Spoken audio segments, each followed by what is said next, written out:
Seja bem-vindo ao canal Histórias de Terror. Já passamos de 1000 inscritos e convidamos a você que não se inscreveu, se inscreva para alcançarmos nossa meta de 5000 inscritos. Não esqueçam de deixar o seu like. Vamos às histórias? Uma noite assustadora nas montanhas. Rick e eu moramos ao longo da Cordilheira do Ipiranga, no Atlanta. Tenho ido fazer trilhas e acampamentos há anos, explorando diferentes trilhas ao redor das montanhas próximas. Meu melhor amigo, que morava perto de mim, frequentemente se juntava nessas caminhadas. Geralmente, planejávamos uma grande trilha a cada ano, que poderia durar de alguns dias a uma semana inteira de acampamento.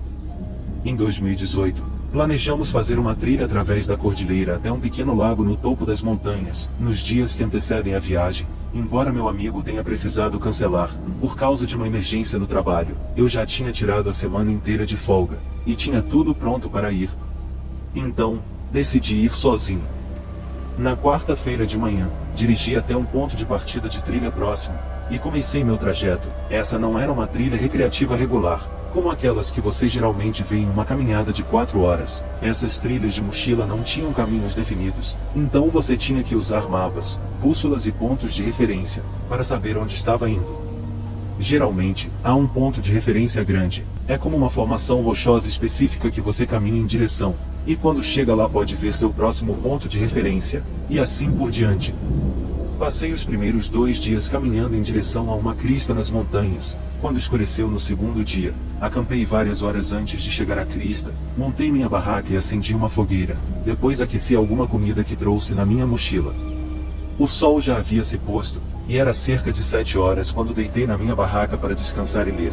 Deixei a fogueira acesa planejando apagar mais tarde. Apaguei antes de dormir.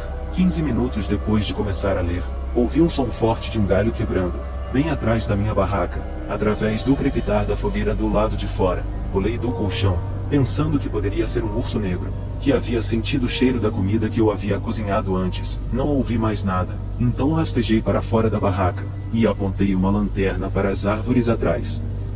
Nada. Chamei agressivamente para assustar qualquer predador, mas novamente não ouvi nenhum som de algo fugindo. Foi realmente estranho porque o som do galho quebrando foi alto e nítido. O som do galho quebrando era muito nítido, definitivamente de algo pisando nele. Fiquei do lado de fora da barraca por um tempo, olhando ao redor constantemente, antes de apagar o fogo e entrar.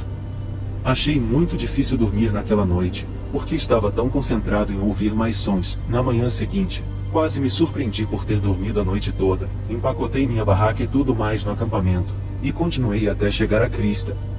A partir daí, era uma linha reta até o lago.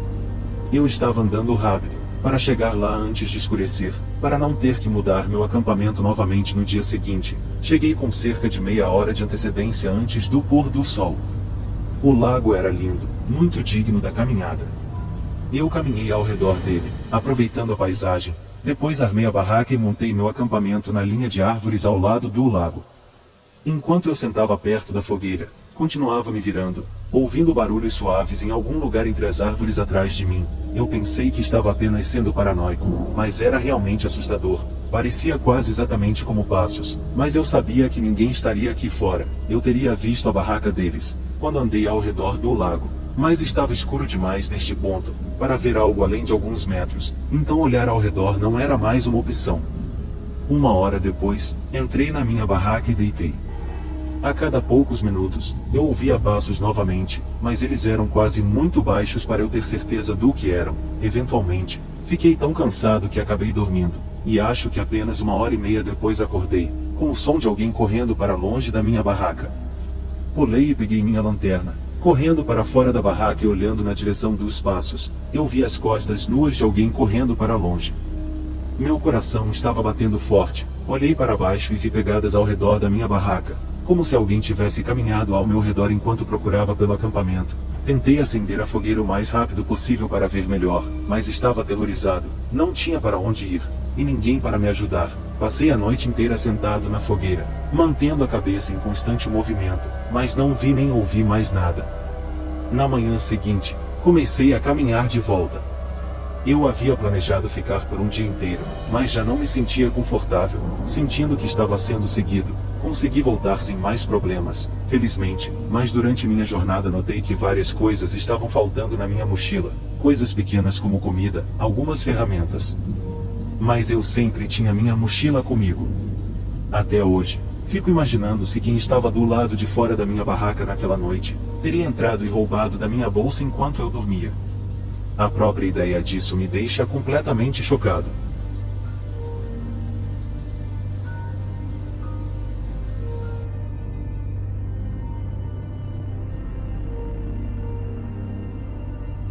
Isso aconteceu quando eu tinha 15 anos. Naquela época eu tinha um amigo próximo chamado Mike. Ele era alguns anos mais velho do que eu, mas ainda assim nos dávamos bem, principalmente porque nossas casas ficavam uma ao lado da outra. O resto do nosso bairro era principalmente habitado por pessoas mais velhas, então não tínhamos realmente mais ninguém para brincar.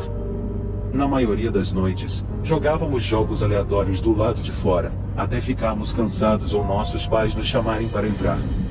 Isso foi antes da internet ser algo importante, então fazíamos isso com frequência. Um dos jogos que jogávamos com mais frequência era pique-esconde, com uma variação em que o buscador teria que usar uma lanterna o tempo todo. A grande regra do jogo era que a pessoa que buscava tinha que ficar com a lanterna ligada, não importava o que, e a pessoa que se escondia era considerada encontrada se fosse revelada pela lanterna. Isso tornava o jogo muito interessante, porque a pessoa que se escondia podia saber melhor onde o buscador estava e usar isso a seu favor ao se reposicionar, mas o buscador também podia facilmente iluminar em direção ao esconderijo com seu grande círculo de luz à distância, acabando o jogo. O jogo normalmente valia em qualquer lugar das partes próximas do bairro, embora nosso bairro ficasse bem na borda de uma enorme floresta, então às vezes tornávamos as coisas interessantes fazendo com que a floresta fosse a área de jogo. Nunca estabelecíamos um limite para o quanto o caçador poderia ir, porque normalmente não queríamos ir tão longe, considerando que jogávamos à noite, o que claro criava um ambiente bastante assustador. Uma vez, foi minha vez de ser o escondido, e Mike e eu concordamos em fazer a floresta a área de jogo para essa rodada. Lembro-me de querer torná-la desafiadora, então fui mais longe do que o habitual. Rapidamente, comecei a me arrepender disso. Longe das luzes das casas, a escuridão se tornou densa, e eu não conseguia ver nada, considerando que Mike era o único com uma lanterna. Isso tornou especialmente difícil atravessar a floresta, e a única luz que eu tinha era a que a lua oferecia. Depois de caminhar por um tempo, eventualmente encontrei uma cabana abandonada. Eu sabia que este seria o local perfeito. Não havia como me encontrarem lá dentro.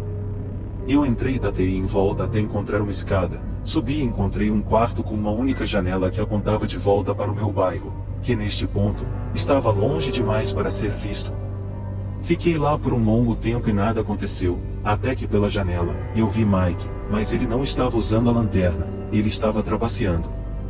Claramente, ele tinha ficado cansado da lanterna revelando sua posição e estava tampando ela com a mão ou tinha desligado. Eu vi a silhueta preta dele se aproximando cada vez mais da cabana. Eu comecei a ouvir folhas secas estalando sob seus passos enquanto ele continuava avançando. Eventualmente, ele chegou perto o suficiente para eu não poder mais ver pela janela, mas ainda podia ouvir seus passos lá embaixo. Foi então que, pela janela, vi a aterrorizante visão de Mike com a lanterna andando bem longe, mas ainda podia ouvir passos lá embaixo. Lentamente, percebi que quem estava lá embaixo não era Mike. Instintivamente, eu me abaixei e me escondi debaixo de uma cama próxima. Para meu horror, os passos começaram a subir lentamente as escadas. Quando chegaram ao topo, pude ouvir o clique de uma arma. Neste ponto, meu coração estava batendo tão forte que parecia que ia sair pela boca. Alguns segundos se passaram, e eu vi grandes botas entrando na sala, que de forma alguma poderiam ser as de Mike. Elas ficaram paradas perto da porta por uma eternidade, antes de virar e sair da sala. Aproveitei a oportunidade para sair debaixo da cama e pular pela janela. Quando cheguei no chão e me levantei, comecei a correr sem olhar para trás. Eu podia ouvir passos se aproximando de mim por trás, mas não olhei para trás. Eventualmente, Mike me viu correndo em sua direção e apontou imediatamente sua lanterna para mim, dizendo que podia me ver, e assim, ele ganhou a rodada. Mas quando eu não parei de correr, seus olhos se voltaram para trás de mim e a expressão em seu rosto desapareceu instantaneamente. Ele se virou e começou a correr comigo em direção à minha casa. Não muito tempo depois, chegamos em casa, entramos e trancamos a porta. Mike estava tão abalado quanto eu. Ele começou a questionar o que aconteceu. Perturbadoramente, ele me perguntou quem era o homem que estava correndo atrás de mim. Eu ainda lembro de ter arrepios ao ouvir dizer isso. Então, eu contei a ele toda a história do começo ao fim, e ele não perguntou mais nada. Então, contamos aos meus pais, mas fizemos o possível para minimizar a situação, como se não fosse nada demais, para que eles não surtassem completamente. Eles acabaram chamando a polícia, que foi ao local para procurar a cabana e o indivíduo, mas não encontraram nada de suspeito. Depois desse dia, nunca mais jogamos aquele jogo novamente. Depois de tudo, nenhum de nossos pais permitiu que entrássemos naqueles bosques, e não posso dizer que foi uma decepção. Ninguém conseguiria me pagar para voltar para aqueles bosques. Toda essa experiência foi extremamente traumática, especialmente para mim.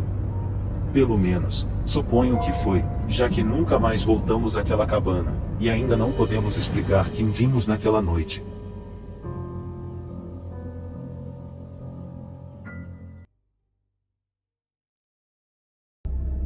Quando eu tinha cerca de 10 anos, todas as terças durante os meses de verão, meu avô me levava ao cinema para assistir qualquer filme novo que estivesse em cartaz na época. Como geralmente íamos de manhã cedo, até o início da tarde não havia muitas pessoas. Na verdade, houve uma vez em que tivemos o cinema inteiro só para nós. Lembro de termos escolhido 2 assentos em uma das fileiras de trás, pois achávamos que eram os melhores assentos do cinema. Não me lembro exatamente qual filme estávamos assistindo, pois isso foi há muito tempo. Continuamos assistindo, mas ninguém mais apareceu. Geralmente, algumas pessoas chegam atrasadas, logo depois que o filme já começa, mas isso não aconteceu. Nós realmente tivemos o cinema inteiro só para a gente. Na metade do filme, meu avô precisou ir ao banheiro. Ele não quis interromper a minha sessão, e me deixou sozinho. Cerca de 30 segundos depois que ele saiu, vi alguém entrar no cinema pelo canto do olho. Virei a cabeça para ver quem era e eu realmente não achei que meu avô seria tão rápido. Era um homem, provavelmente na casa dos 25 anos, usando uniformes listrados iguais aos funcionários. Nós trocamos olhares por alguns segundos, e então ele caminhou em direção à saída de emergência, e a abriu com alguma coisa, deixando um raio de luz clara brilhando na sala. Depois disso, ele voltou para a saída principal e saiu. Lembro de não ter pensado muito sobre isso na época. Na verdade, não fiquei incomodado com isso. Minha atenção estava voltada para o filme. Foi quando surgiu de repente uma luz da porta. Olhei para trás, e a porta estava agora completamente aberta. Outro homem a tinha aberto do lado de fora, e começou a brilhar uma lanterna fraca no cinema, olhando em volta. Eventualmente, a lanterna fixou em mim, e ele a desligou, começando a fazer um gesto com o dedo indicador, indicando para que eu fosse até ele. Mais uma vez, você tem que lembrar que eu tinha cerca de 10 anos na época. Eu fazia praticamente tudo que qualquer adulto me dizia. Eu nunca tinha realmente tido aquela conversa sobre não confiar em estranhos. Você entende que naquela época era um tempo muito diferente. Estranhos não eram realmente considerados uma preocupação como são hoje em dia. Então, levantei da minha cadeira, e comecei a caminhar em direção à porta de saída. O cara se apresentou como Tom e foi muito amigável, pelo menos foi o que ele tentou parecer. Ele explicou como tinha acabado de assistir a um filme em outro cinema, e tinha sobrado um pouco de doce que ele não comeu e ofereceu para mim, em vez de jogar fora. Meus olhos de 10 anos se iluminaram de empolgação. Eu disse para ele que estava interessado. Ele então disse que todos os doces estavam no porta-malas do carro. Ele segurou firmemente minha mão, e começou a me levar em direção ao único carro estacionado isolado nos fundos do prédio. À medida que nos aproximávamos, ele pegou um conjunto de chaves do bolso, e usou para abrir o porta-malas. A tampa se abriu, revelando uma variedade de barras de chocolate diferentes. Ele me disse para pegar alguns, qualquer um que eu quisesse, mas assim que comecei a entrar, a porta de saída do prédio explodiu. e meu avô começou a gritar agressivamente com o cara. Isso me pegou de surpresa, pois até aquele momento eu nunca tinha ouvido meu avô gritar antes. Em reação, eu recuei rapidamente. O cara então correu para a porta do motorista, entrou e acelerou para longe dali com o carro ainda aberto, tudo em questão de segundos. Comecei a chorar sem perceber na época o que realmente tinha quase acontecido, meu avô agora com voz reconfortante, tentando me acalmar.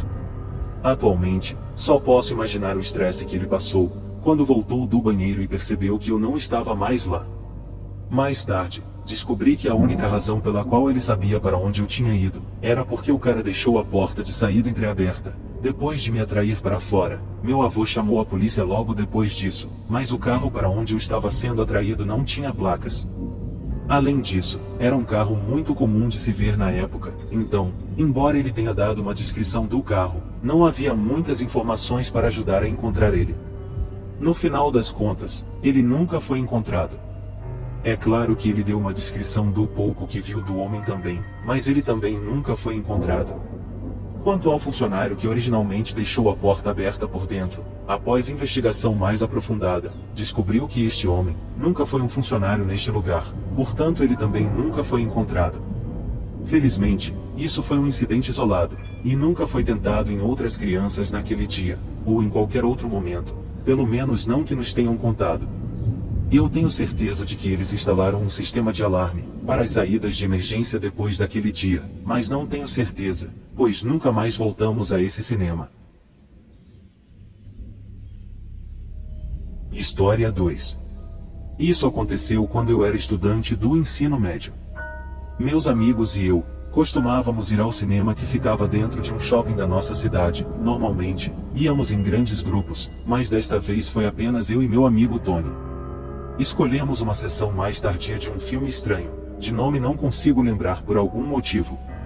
Esse cinema costumava ficar aberto até tarde da noite, eu não sei porquê, já que não recebia muitos clientes após as 10 horas, exceto claro nós, que sempre escolhíamos as sessões mais tardias. Como esperado, chegamos lá e não havia mais ninguém na sala de cinema. Escolhemos 2 assentos em uma das fileiras da frente. Após os trailers, começamos a assistir ao filme. Algo que provavelmente deveria ter mencionado é que, antes de entrarmos na sala, comprei um daqueles grandes copos de refrigerante. Não deveria ter feito isso, pois não estava nem na metade do caminho no filme, quando realmente precisei ir ao banheiro. Eu disse a Tony, e levantei para ir ao banheiro. Cheguei no banheiro e abri a porta. Agora, esses banheiros eram daqueles que não tinham luzes automáticas, você tinha que ligar as luzes você mesmo.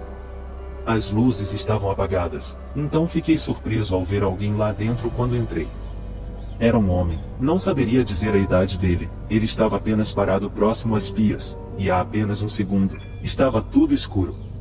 Nós fizemos um breve contato visual por um segundo antes de eu ir fazer minhas necessidades. Eu terminei e fui lavar minhas mãos. O cara ainda estava lá na mesma posição.